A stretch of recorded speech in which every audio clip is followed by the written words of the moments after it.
10 মাস ধরে আমরা 3টা শিশু গৃহের এখানে আমরা প্রতিনিধিরা আছি। তো আমরা আজকে দীর্ঘ 10 মাস ধরে আমরা বেতন পাইতেছি না। আমরা আমাদের ত্রিপুরা কাউন্সিলের আন্ডারে চাকরি করতেছি। এখানে যারা আছে আমরা শিশুরা নিয়ে কাজ করতেছি, অনাথ বাচ্চারা নিয়ে কাজ করতেছি।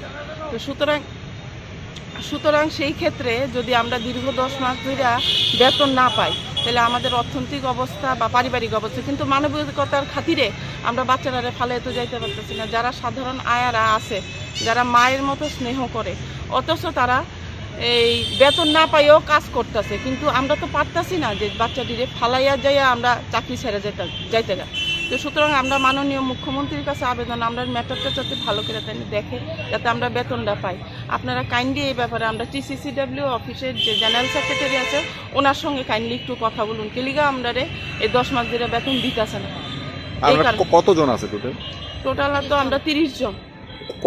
মানে 3টা হোমে, 3টা শিশুগৃহ, একটা উদয়পুর, একটা আগরতলা শিশুগৃহ, একটা নতুন নগর শিশুগৃহ। কতজন কইলেন? স্টাফ 30 জন। এর লোকে তো আমরা পরিবারের তো আরো অনেকজন। হ্যাঁ, গরম পোষণে তো কিছু। আপনার নামটা? Somara. Bureau report, Janabarta news.